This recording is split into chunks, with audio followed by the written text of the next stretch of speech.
Hola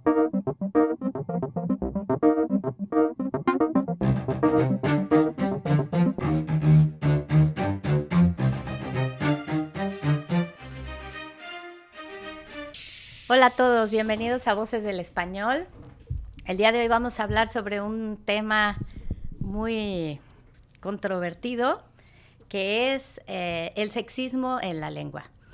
En el programa anterior de Voces del Español 36, hacia el final, les prometí que íbamos a preparar un programa sobre este tema del género. La vez pasada hablamos sobre el tuteo, el voceo, el ustedeo, y vimos que había allí un sesgo de género, que los hombres, por ejemplo, en Guatemala no se hablan de vos porque eso se percibiría afeminado, ¿no? Como no se le da, no se saluda de beso a un hombre en el mundo hispanohablante, también no se le habla de vos en ciertas regiones. Entonces, todas estas cuestiones que tienen que ver con el género son de mucho interés y han generado gran variedad de propuestas para resolver lo que se percibe como sexismo en la lengua. También en el programa de Voces del Español número 7 hablamos sobre este tema con la doctora Sabine Fleger y hacíamos referencia a, por ejemplo, profesiones, ¿no?, que con comodidad podemos decir en la versión femenina y no existe la contraparte masculina y viceversa. Por ejemplo, tenemos azafata, pero no usamos azafato. Tenemos nana, pero casi nadie usa nano. Y por otro lado, las que son más masculinas, ingeniero. Muchas veces a las mujeres se les dice la ingeniero, aunque la ya marca que es femenino, pero se termina en no. A veces ingeniera, pero, por ejemplo, músico, ¿no? El músico, la música, es que música ya tiene otra connotación. Entonces nos encontramos con esta variedad de expresiones asociadas a lo que llamamos género. Y aquí hay que empezar diciendo que hay una confusión entre género y sexo. O sea, la lengua española efectivamente marca género. Todo sustantivo tiene que tener género femenino o masculino. Por ejemplo, la mesa, la puerta son femeninas, el escritorio masculino. Sin embargo, eso no quiere decir que tengan sexo. O sea, la mesa, la puerta, el escritorio no tienen nada que ver con el sexo. El sexo está asociado a los seres vivos y solamente para el caso que nos ocupa, pues las personas, ¿no? Entonces, si somos hombres o mujeres y cómo se marca esto en la lengua. Entonces, para hablar sobre este tema, he invitado a la profesora Mariana Medina. Ella es profesora de español en el Centro de Enseñanza para Extranjeros de la UNAM y también es abogada y profesora de Derecho en la Escuela de Trabajo Social también en la UNAM. Está de visita aquí en UNAM Chicago para un programa de visitas profesionales para abogados e investigando también un poco sobre cómo funciona el español jurídico, que es aquí en los Estados Unidos, que es otro tema que abordaremos en otro programa más adelante. Pero bueno, vamos a lo que nos ocupa. Bueno, pues bienvenida, Mariana, al programa. Hola, Eri, muchas gracias. Y bueno, vamos a empezar por hablar sobre esta diversidad de opciones que se han dado. Entonces, dijimos, no es lo mismo género que sexo, y vamos a enfocarnos ahorita en dos temas distintos, dos variantes distintas. Una de ellas es el marcar si es mujer o es hombre. Entonces, ¿cómo marcamos y cuándo no lo marcamos y de qué maneras podríamos intentar borrar esta frontera entre lo femenino y lo masculino para que no se perciba como sexista? Y por otro lado, tenemos otra línea que esta inició aquí en los Estados Unidos, que tiene que ver con el lenguaje inclusivo. O sea, se ha hablado del lenguaje inclusivo como el que incluye hombres y mujeres, pero sabemos que en estas épocas hay muchos más temas asociados a la inclusión que tienen que ver con los que no se definen ni como hombres ni como mujeres. Y entonces tenemos, por ejemplo, los términos que se han acuñado aquí en Estados Unidos de Latinx, ¿no? O sea, los latinos, personas de origen latinoamericano que viven en los Estados Unidos y que no se quieren pronunciar ni como hombres, mujeres y que quieren que se incluya toda la comunidad LGBT.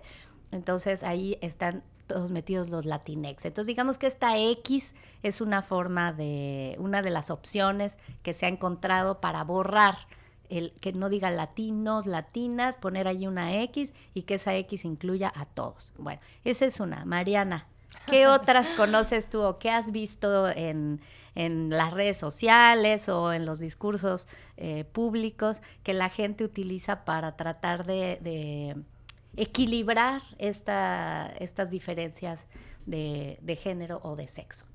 Sí, bueno, quisiera empezar diciendo que ha sido una labor de instituciones buscar cómo hacer más visible la parte femenina, que es la que históricamente se ha tenido oculta y que incluso ya hay un neologismo para mencionar eso, que es la ginopia.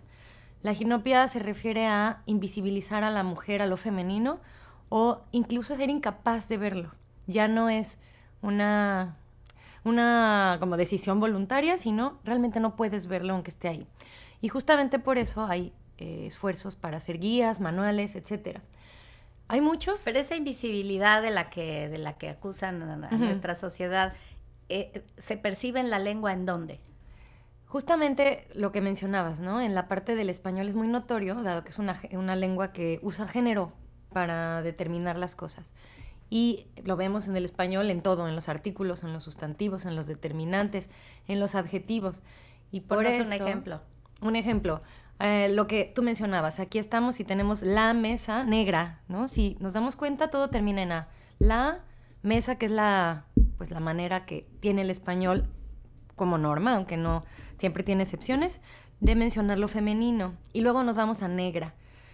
No podríamos decir la mesa negro, porque ahí tendríamos un error de concordancia y cualquier hispanohablante se daría cuenta de que ahí hay un error. Y siempre entendemos que estamos refiriéndonos a algo de género femenino. Como bien decías, la mesa no tiene sexo, es una cosa, pero el español sí lo marca. Entonces, el problema es cuando se quieren referir a las personas. Con la mesa negra, nadie estaría en desacuerdo en que así es el español. Así es el español y etimológicamente entendemos que la mesa es femenino. Sin embargo, cuando nos referimos a personas, a las mujeres, aunque justo en lo que incluyes de Latindex tendríamos que incluir ahora a elementos no binarios, es decir, masculino versus femenino, sino que se entiende hoy día que hay mucho más que eso, pero creo que ese es un tema que tendríamos que ver después. Quieren que también se incluya lo femenino y no se invisibilice en el aspecto de las mujeres, no de las cosas que ya en el español mismo tienen el género femenino. Y por eso justamente llegan a manuales en donde tenemos, por ejemplo, creo que a nadie le parecería raro que escucháramos el jefe. El jefe, por ejemplo, el jefe alto, ¿no? Y siempre en los puestos de mando hemos tenido la idea de que lo ocupan hombres. Porque así ha sido, porque en los puestos directivos normalmente se encuentran hombres. Eso es una realidad innegable. Y en el español, imaginemos que la que ocupa el cargo en este caso es una mujer.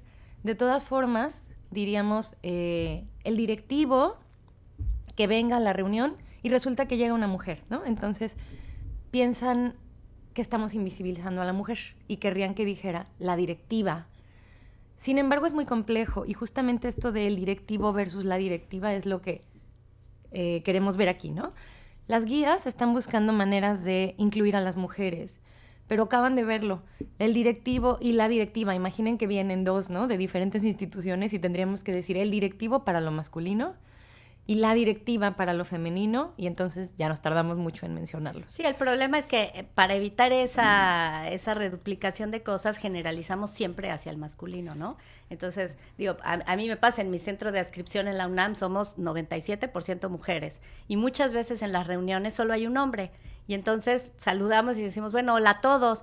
Si faltara solo esa persona diría hola a todas. Y todo ya lo haríamos en femenino porque la gran mayoría somos mujeres, ¿no? Y sí utilizaríamos el femenino. Cuando estoy en una reunión de puras mujeres nunca diría hola a todos. Claro. Pero con un hombre que haya, ya decimos hola a todos. Y a veces es hasta incómodo y es raro. O sea, cuando yo mando un mail incluso de trabajo y son 9 mujeres y un hombre, Y siempre me veo en la disyuntiva de decir, bueno, saludo hola a todas, o digo hola a todos solo porque hay un hombre. Y muchas veces me he fijado que mis colegas optan por decir hola a todas y Juan Carlos. Exactamente. Así que porque solo es uno. Entonces, quizá a eso se refieren con invisibilizar a la mujer, que con un hombre que haya, ya todo se tiene que generalizar hacia el masculino, ¿cierto? Sí, de hecho, eso que dices es muy interesante porque había posturas que decían, si hay más mujeres que hombres, ya tendríamos que ir a hola a todas. Sin embargo, es raro. Creo que todos que estamos tan acostumbrados al español en donde lo masculino incluye a lo femenino en la lengua, se siente antinatural. Si yo llego ahora y estamos 7 mujeres y un hombre, yo no diría hola a todas, porque también de esa forma sientes que estás discriminando al hombre. Sí, acabamos teniendo que pedirle una disculpa. Exactamente. O sea, llegar, hola a todas, ay, perdón, Claro, fulanito. que también estás... Pero cuando dicen los hombres hola a todos, pues nadie se disculpa porque hay 8 hombres y una mujer, ¿verdad? Exactamente. Y justo para tratar de hacer más equitativo y que las mujeres tengan un lugar, porque lo que se dice, y es muy cierto, es que el lenguaje refleja la realidad, ¿no? Manifiesta la estructura de pensamiento y por lo tanto, si seguimos ocultando a la mujer, nunca vamos a llegar a equidad. Y por eso quieren que la lengua, en verdad, empiece a transformar esa realidad. Y por eso muchas universidades, decía antes, instituciones, están buscando lineamientos que queden muy claros para las personas. Porque, por ejemplo, creo que coincidimos en que la equidad es lo deseable, pero no lo sabemos hacer. ¿Cómo lo hago con la lengua, no? No quiero también parecer absurda o que se deje de entender lo que estoy diciendo. Ok, ¿y qué proponen las instituciones? Bueno, yo me quiero enfocar en la de la Universidad Nacional Autónoma de México porque es nuestra institución y además tiene lineamientos muy claros que creo que cualquiera puede entender sin siquiera necesidad de conocer más la lengua del el español. Lo primero que dice es que, por ejemplo, hay problemas muy, muy específicos, ¿no? Una estrategia dice, siempre en lo que mencionabas, en los puestos, títulos académicos, profesiones, siempre se tienen que utilizar las formas femeninas cuando lo ocupa una mujer. Justo otro ejemplo de lo que decía, siempre la arquitecta, pensamos... la ingeniera, Sí, la doctora, la médica. la médica, porque eso es un tema muy interesante.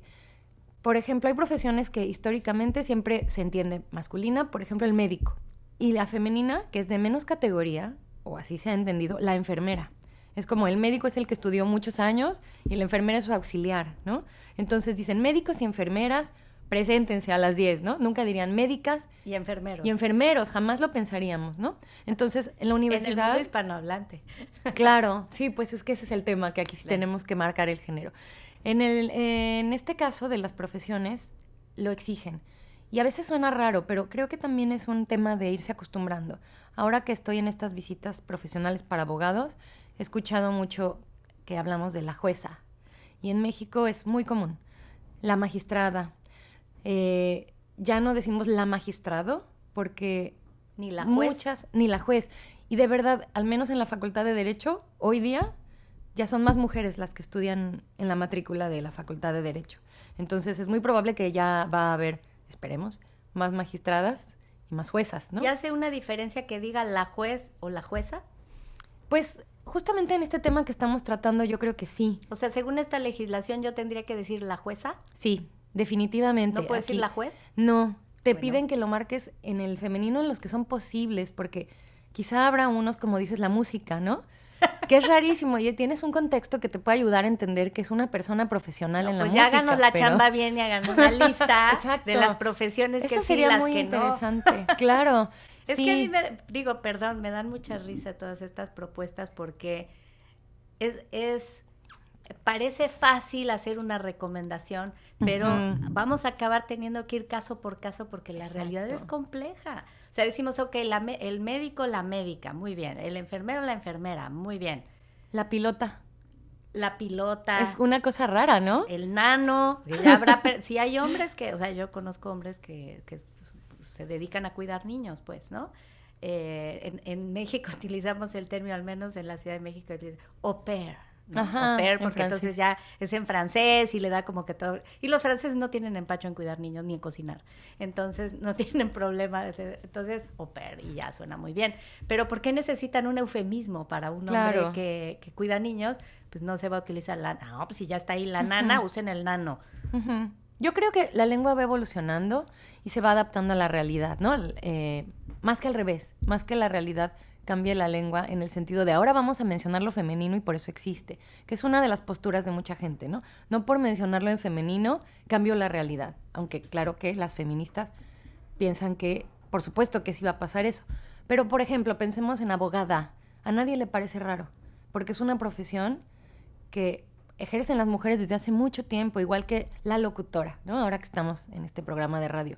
Sin embargo, no me imagino diciendo la albañila, porque es un trabajo que casi ninguna mujer hace. Al menos yo nunca he visto mujeres en trabajos de construcción. Entonces, según la UNAM, los lineamientos de la UNAM, tenemos que hacer siempre mencionar lo femenino. Antes de irnos a la pausa, ¿algún lineamiento más que nos quieras compartir de ahí? Ay, sí, hay muchos, pero no sé si entremos en polémica pues de eso se trata. Pero ahora o después de la pausa, respecto de cómo pide la universidad en estos lineamientos hacer recomendaciones para que engloben ambos sexos y se va hacia el lado de lo impersonal, utilizando el pronombre se. Creo que ahí es donde ya nos metemos en problemas, porque... O sea, en lugar de decir los estudiantes deben de inscribirse en tal fecha, se dice... Se debe inscribir en tal fecha. Sí, o se inscribirán en tal fecha. Es necesario inscribirse sin mencionar en tal fecha. Ya no decimos si son los estudiantes, las estudiantas. Exacto. ¿O qué? Sí, y por ejemplo dicen, se entregará este formato en la ventanilla 4. Ok, como si se entregara solo, pero ¿quién? Al final siempre necesitas un ser humano que realiza las acciones, sí. Y ahí es donde quieren evitarlo, ¿no? Sí, pero tiene mucho sentido, porque en español, como bien dijiste, es muy difícil darle la vuelta al género, porque todo marca género, en todos lados se marca el género. Entonces, el C es de las pocas cosas que nos ofrece el español, herramientas para borrar no solo el género, la persona en general. Exacto. O sea, es una persona completamente indeterminada, ¿no? Ya se hizo el trabajo. Exacto. ¿Quién lo hizo? No importa. Yo, a veces es yo. Pero borrar a la persona, es decir, el trabajo ya se hizo. Sí, como dices, como todo tiene género, la única solución, bueno, en cuanto a personas, la única solución es quita a la persona. Pero siempre tiene que haber una persona que hace las cosas, a menos que sean fenómenos ajenos a los seres humanos, pero ahí es cuando nos metemos en problemas. Lo escondemos atrás del C. Me parece muy bien. Bueno, pues estas fueron un par de propuestas para tratar de evadir el sexismo en la lengua española. Vamos a hacer una pausa y cuando regresemos vamos a escuchar un poquito otros lineamientos y vamos a tratar de ver si hay unos que parezcan funcionar mejor que otros.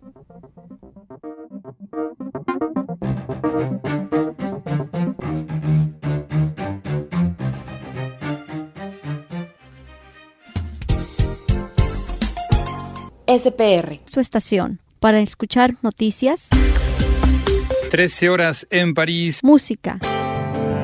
Puedo decirte que soy un ángel para el amor encadenado. Y mucho más.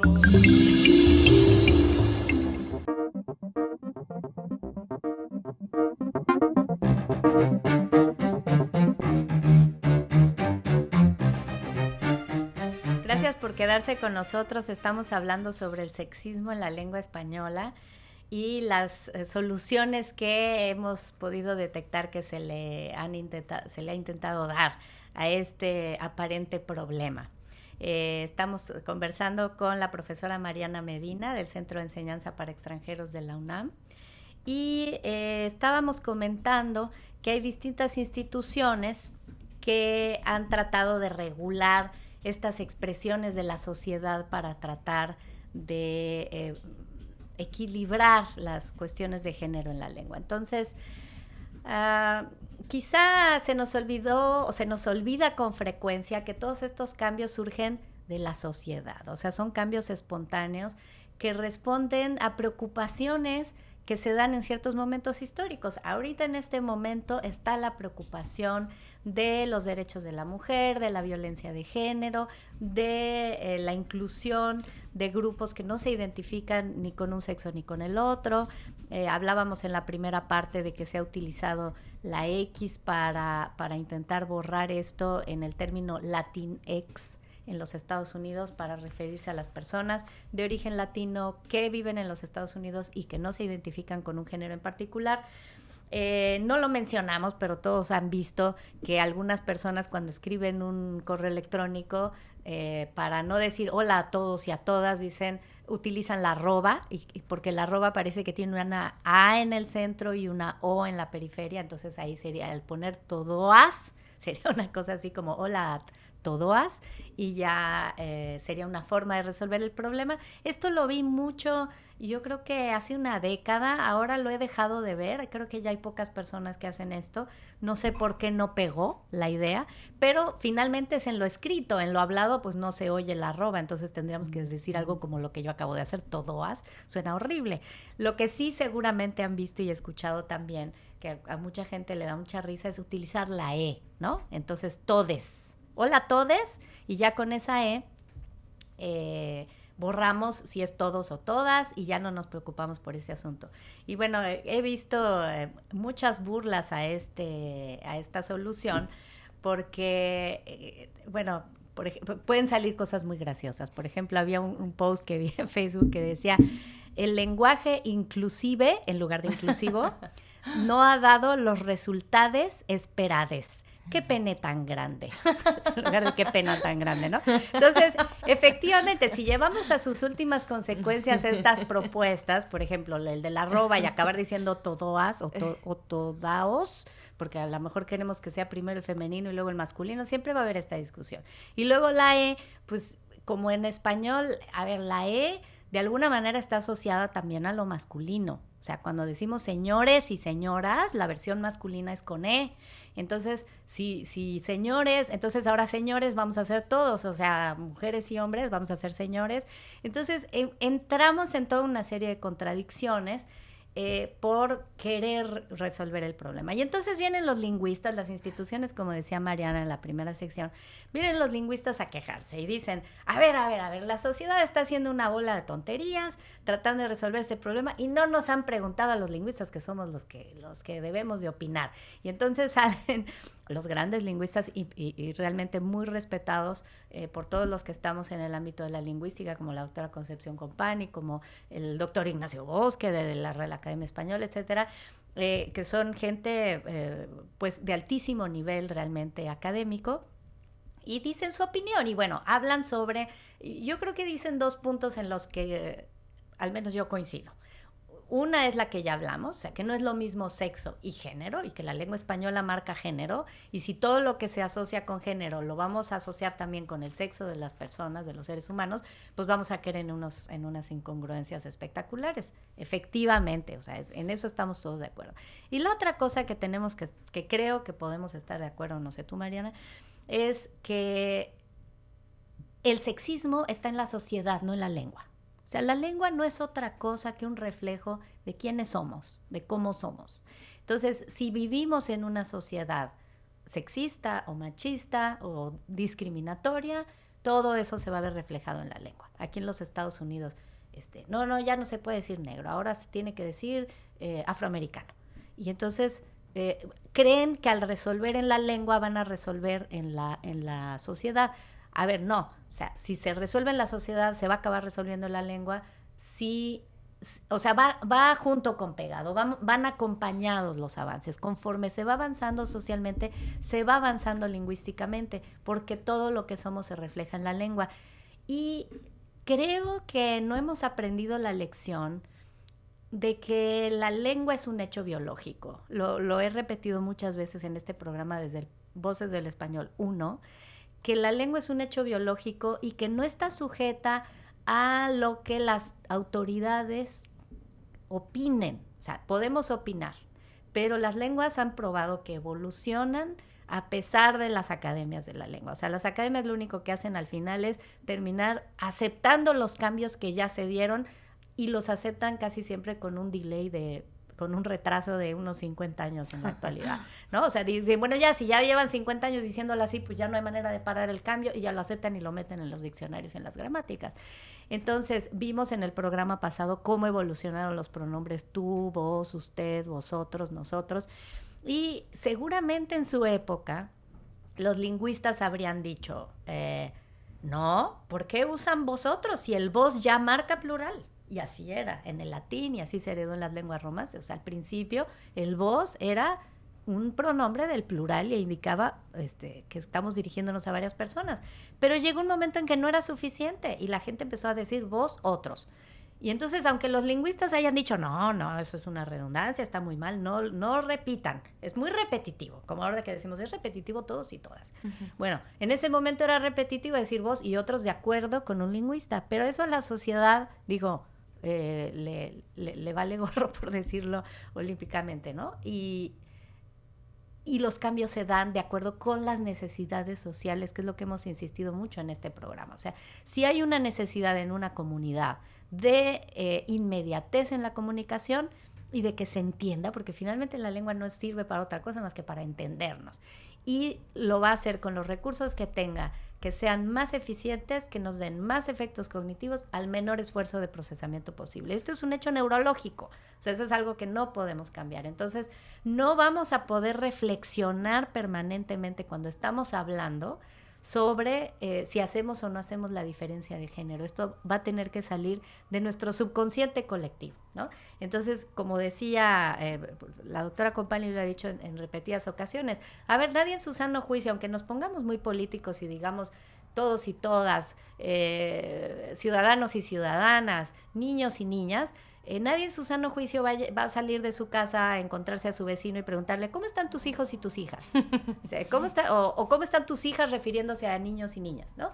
Porque todavía, al menos, no está en nuestro subconsciente. Entonces, creo que estas ideas de querer controlar cómo se va a modificar la lengua están más allá de lo que puedan decir los especialistas. No sé tú qué opinas, Mariana. Sí, yo también estoy de acuerdo. Creo que habría que distinguir entre la postura del movimiento feminista, que para mí es 100% válido, que tratan de hacerse de espacios. Justo ahora que hablas de autoridades de lengua, diccionarios, cuerpos lingüísticos, encontré que hay un diccionario transgresor feminista que hicieron un grupo de mujeres que están alrededor del mundo y empiezan a hacer sus concepciones de cómo voy a definir ciertas cosas, ¿no? Entonces están diciendo, bueno, si no nos quieren ver, nosotras nos vamos a hacer ver. Pero justo ahora que hablabas de la arroba, en los lineamientos de la universidad, precisamente dicen, no es recomendable usar la arroba para referirse. Y cuando dicen no es recomendable, tengo que acotar, es no lo uses. Porque si tú escribes una tesis y pones una arroba, te van a decir, no, ahí en los lineamientos dice que no es recomendable. Entonces, no es recomendable, léase, es obligatorio en la universidad, creo. Sí, aunque yo no sé, nunca lo he preguntado, pero no sé cuántos profesores sigan estos lineamientos. Para quienes sí es obligatorio es para autoridades, para personal administrativo, etcétera. Para profesores, supongo que quizá no todos ni siquiera lo hayan leído, pero... Bueno, hablando del C, porque lo hablaste en la primera parte, una tutorada mía que está haciendo su tesis de licenciatura me dijo que en los lineamientos de cómo escribir su tesis decía que tenía que utilizar la forma impersonal, que no podía decir yo defiendo esta tesis o yo considero, yo investigué esto. Cuando yo hice mi tesis lo resolví escribiendo todo en plural, o sea, decía nosotros, y yo en mi mente decía, es que somos mi tutora y yo. Entonces, esta tesis la estamos defendiendo mi tutora y yo. Pero no decías nosotras. Y nosotros consideramos, nosotros efectivamente en masculino, nosotros investigamos esto, nosotros consideramos que, y así es como lo resolví. Ahora me dice ella que explícitamente en los lineamientos sobre cómo escribir, cuando estaba yo haciendo mi tesis te decían que no hablaras en primera persona. Por eso dije, bueno, pues entonces, que no hablaras en primera persona del singular, entonces se hablé en primera persona del plural. Pero ahora ya no, primera persona ni del singular ni del plural. Entonces estás confinado al tema del se. Y entonces se investigó esto, se piensa esto, y esto es peligrosísimo porque ya la doctora Company nos alertó. En el mundo latinoamericano posiblemente sea aceptable, En España es inaceptable. O sea, cuando tú lees en Europa un documento donde dice se investigó, tienes que poner la fuente y decir quién lo investigó. No se asume que es el que escribe, el que investiga, porque el que escribe normalmente no se esconde atrás de un C. El C queda indeterminado y en una tesis tú no puedes dejar indeterminado quién hace esa tesis. Entonces, cuando dicen, bueno, esta persona mandó algo que está plagiando, porque no está diciendo la fuente y tampoco está asumiendo la responsabilidad de lo que dice. Entonces, ese es el tipo de peligros a los que nos enfrentamos si no tenemos una idea clara de lo que estamos haciendo. Y las personas que hacen este tipo de lineamientos efectivamente quizá no se han asesorado con los lingüistas de la universidad, ¿verdad? Allí sí me quejo. Sí, creo que empezamos con ejercicios en donde se busca resolver lo más evidente, como estos lineamientos. Y bien dices tú, vamos a tener que ir resolviendo cosas a lo largo de pues, que se van presentando las necesidades. Y bueno, otro que me llamó la atención a mí de estas propuestas para el lenguaje incluyente es: prefieren no usar, por ejemplo, los participantes y sustituirlo con el pronombre quienes participen, ¿no? Ese, bueno, podría tener algún sentido y no tener problemas. Pero hay otro que dice, otra opción es decir, cada participante va a presentar su documento. Porque acaba en E. Claro, pero el problema es que aquí cada nos da una idea muy específica en el español. Yo lo he visto mucho con mis alumnos que son hablantes de inglés como primera lengua. Cada lo utilizan porque es un calco del inglés y tiene una connotación muy específica en el español en donde dices todos individualmente, de manera particular van a hacer esto. Y no tiene género. No, ni número. Pero, cada persona. Claro, pero cambia la idea. Creo que también hay que entender que las lenguas, como dijiste, van evolucionando, pero no es lo mismo decir los solicitantes van a presentar el documento a cada solicitante, porque estás enfatizando que si falta uno, hay problema, ¿no? Ajá. Entonces, estas soluciones... Sí, pero hay que ver que también, o sea, creo que se nos olvida que también el femenino se utiliza para generalizar. O sea, si decimos las víctimas, no quiere decir que un hombre se puede quejar y decir, que los hombres no somos víctimas y víctimos. A ver, no, la lengua no, el español no funciona así, o sea, ese es el enojo de los lingüistas, y yo lo entiendo, pues yo también soy lingüista, ¿no? O decimos las personas, no, y un hombre puede decir, que nada más las mujeres son personas, los hombres no, o sea, a ver, no, es que no va por allí. Entonces, otra vez, o sea, si vamos a empezar con cada, sí, con todos, no, con los que acaban en E, sí, pero señores, no, en fin, o sea... Tendríamos que hacer una lista pormenorizada, un diccionario. Me parece muy bien empezar a hacer diccionarios de dónde sí, dónde no, porque sí creo que esto tiene que venir y no creo, estoy convencida de que así es y así va a ser, le pese a quien le pese, los cambios van a venir de la sociedad. Tú ya lo dijiste, a ver, las feministas dicen, queremos hacernos visibles y lo vamos a hacer a través de la lengua, y lo van a hacer. Porque esto refleja el momento en el que estamos. Estaba leyendo una cita de un profesor, Morales, de la Universidad de Columbia de Nueva York, que decía que el término Latinx, nos guste o no nos guste, es un término necesario porque captura un momento en que hay una discusión sobre la identidad de género. Entonces, claro, como decíamos, la lengua refleja todo lo que somos, absolutamente todo. Y nuestro momento histórico se ve reflejado en la lengua. Entonces, en el programa pasado decíamos, en el siglo XIII, por ejemplo, del español, empieza a haber la necesidad de hacer una distinción entre un tú y un usted, que no se hacía en el latín clásico, o sea, el tú se utilizaba para el emperador y para el esclavo, pero hay momentos históricos en los que dicen, no, a ver, ¿cómo que el esclavo igual se va uno a dirigir a él igual que el emperador? No. Y entonces ese tipo de necesidades, movimientos sociales que surgen, acaban manifestándose en la lengua, aunque no parezca que tenga ninguna lógica. O sea, hay que entender que la lógica matemática, la lógica lingüística son completamente distintas. Y los cambios que se han dado en la lengua, hay muchas cosas que no tienen una lógica como la que a nosotros nos gusta aplicar. La lengua tiene su propia lógica, que es la lógica de la evolución biológica, como decíamos, ¿no? Entonces, si un animal en su evolución va a desarrollar alas o va a dejar de tenerlas, pues obedece a su entorno. y los cambios que va a haber en nuestra lengua creo que van a obedecer a nuestro entorno. Y si ahorita nuestro momento histórico está con preocupaciones de género, se van a reflejar en la lengua de muchas maneras. Algunas van a pegar, otras no van a pegar. Y la lengua va a ir encontrando las que orgánicamente funcionan mejor y se acomodan mejor sin causar demasiados problemas de falta de comprensión. O sea, como del lenguaje inclusive, ¿no? O sea, si se generan problemas de comprensión, esas soluciones no van a avanzar. Y en los casos en los que no se generen problemas de comprensión, sino que al contrario, se pueda pasar la información de género que se necesita o de no género que se necesita, entonces en esa medida son cambios que dentro de 50, 100, 200, 300 años, pues ya van a verse acomodado en la lengua de alguna manera u otra.